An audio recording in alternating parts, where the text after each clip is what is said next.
What's up guys, Laura here with STP. I've been a test prep coach for over 17 years now, and I wanted to make a video today on a topic that is near and dear to my heart and affects so many students, and that's test taking anxiety. In this video, we're going to explore the science behind test taking anxiety, and I'm going to share with you some effective strategies you can use to overcome your own anxiety when you're taking tests.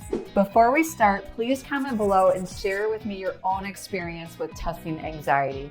I think it'll be important for us to recognize that this is normal and also to be able to support each other through it.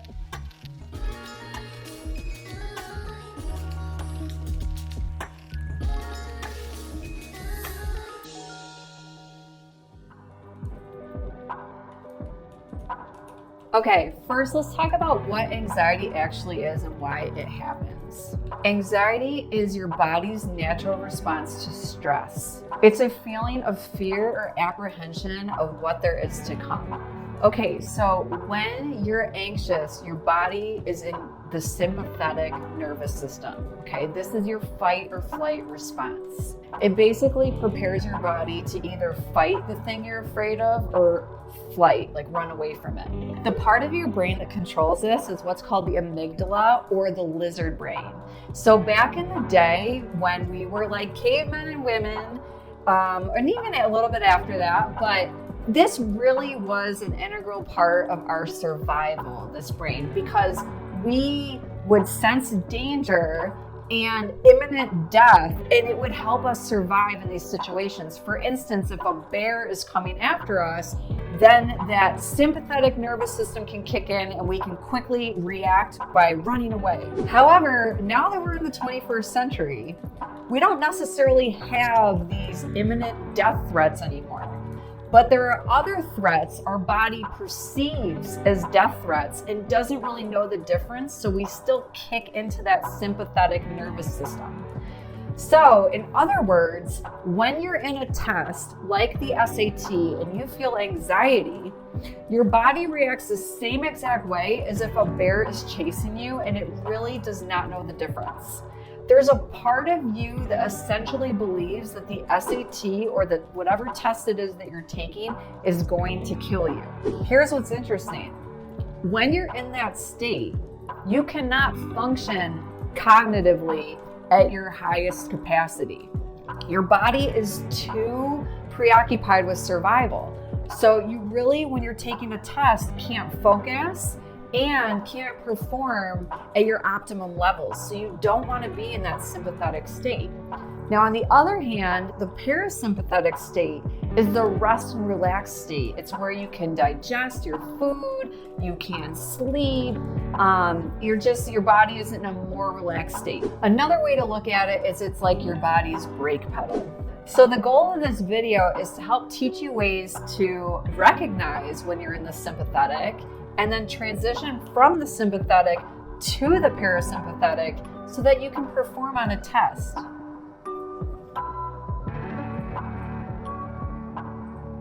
Okay, so first let's talk about recognizing the symptoms that could basically be your indicator that you are in a sympathetic state.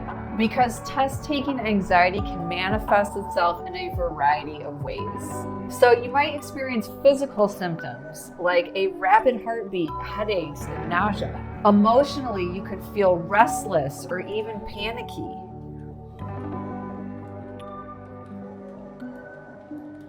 So the first step to be able to transition is just recognizing your body when you're in that sympathetic state, So if you're shaking, if your palms are sweaty, any of those other things I just mentioned, that's just a sign for you to take a step back and just say, okay, I'm in fight or flight mode. How can I work my way through this and get to the other side so that I can perform better on this test? And I don't want you guys to think that anxiety is all bad, because it's not. And honestly, I tell my students, if you don't feel any anxiety going into a high stakes test, check yourself for a pulse. I mean, you're probably not even alive.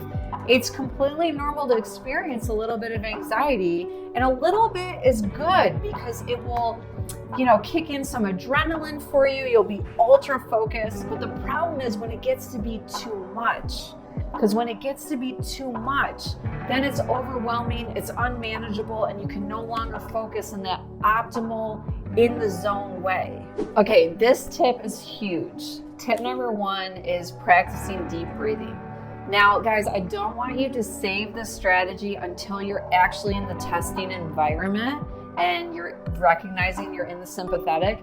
You should be practicing deep breathing for at least a month or 2 before you go into the test, so that you've built that habit and it kicks in almost in a second nature way. So one really nice deep breathing exercise I like to use is the 4-4-4, where you inhale deeply for a count of 4, you hold it for a count of 4, and then you exhale for a count of 4. If you do this a few times, it will actually move your body from a sympathetic to a parasympathetic state. All right, tip number 2 is to use positive visualization. Again, this is something you're going to want to do ahead of the test. Like, give yourself at least a month or 2 on this.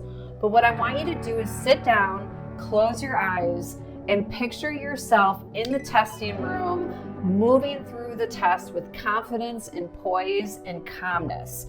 If you picture yourself turning the page with purpose, bubbling in your or not bubbling, I mean, it's on the computer now, my bad, but clicking your answer with confidence, writing down your work purposefully, all of that will help you to actually replicate that when you go into the test.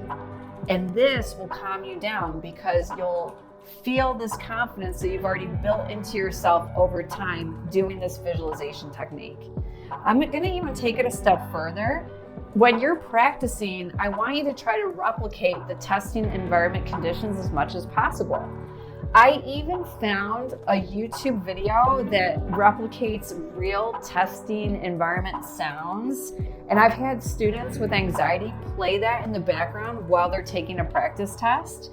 So if sounds bother you, like coughing, sneezing, pages rustling, definitely play something in the background now to get used to those background sounds being there when you're taking the test. Tip number 3 is to prepare thoroughly. The more prepared you are going into the test, the less stressed out and anxious you will be. And I know that's common sense, but a lot of you guys out there, let's be honest, you still want to cram and try to study last minute. So again, if you give yourself a month or 2 in advance to really prep, set a schedule for yourself, lay out some practices for yourself, you're going to feel more in control when you go into the test, which will help put you in the parasympathetic instead of the sympathetic. Now, not everybody is a good self-studier. So if you need some more support or help, at STP, we have a variety of resources and we can help you get to your goals. We have one-on-one tutoring, we have live classes and events, we have self-paced courses. So what I'm going to do is I'll link up here right now to our website. Go check us out. We would be happy to help you build your confidence before test day. Tip number 4 is to maintain a healthy lifestyle. So guys, practicing self-care is huge. Your body and mind are connected. If you're taking care of your body, mentally you will be in a better state as well. So what does this look like? Eating healthy, so not eating out at Taco Bell every day. Getting a good 8 hours of sleep. So don't stay up until 3 or 4 a.m. on Snapchat. I think you guys know at this point what it takes to take care of yourself. It's just a matter of being disciplined enough to do it. So if you notice that you're feeling tired every day, you're not getting enough exercise, and you're really not taking care of yourself, take some time right now to build some healthy habits and make some changes, because that will help you on test day, again, to feel more in control, to feel good, to feel confident, and to get out of that sympathetic. For me personally, I've struggled with anxiety my whole life. Working out really, really helps me with that. I work out pretty much every day of the week because it really takes away that edge for me. So I would really recommend that for any of you out there that aren't on a regimented workout plan. If you feel anxiety, start, taking brisk walks or going for a run or going to the gym, whatever it takes, but it's time to do some things differently. All right, tip number 5 is to stay positive. So, negativity can easily creep in where when you get into the test, you can start telling yourself things like, you're never going to get this, or, oh my gosh, you're stuck on this problem, you're going to fail. These types of things that we internally tell ourselves kicks ourselves into the sympathetic where we don't want to be. So if you can practice metacognition, think about your thinking and recognize when you're starting to go down that negative rabbit hole, then you can change and give yourself some positive affirmations and pull yourself out. So instead of saying, you're gonna fail this, say, hey, you've prepared thoroughly, you are ready for this test, you can do it. Okay? Again, a habit you should practice now. Don't wait until test day to start to do this stuff because you want to build this habit in advance. All right, tip number 6 is to seek support. So if you're really struggling with testing anxiety and it's debilitating for you and you don't like the way it makes you feel, talk about it. Talk about it with your friends. Talk about it with your family. Talk about it with your teachers. Whatever person or persons in your life that you feel like you can trust, please share this with them. You'll be surprised. Some people might share their own experience with you struggling with anxiety and how they overcame it. But if you have a support system and a network around you that's willing to help you with this and help you move through it, it's going to make a world of difference. I'll tell you, a lot of the students I work with have shared with me that just signing up for an SAT test with a friend and sitting next to them in the test really, really helped their performance because they just had that support right next to them. So whatever you can do to make sure that you've got a community around you that wants you to succeed, build that community and don't be afraid to speak up. All right, guys, in conclusion, please remember it is normal to feel some anxiety when you're going in to take a test. But if you feel too much anxiety where it's impeding you from performing at your optimum levels, then it's time to look at how you can get yourself from that sympathetic nervous system into the parasympathetic. And please start to practice and apply these strategies now so that you can use them once you go into the test. Until next time, guys, happy prepping.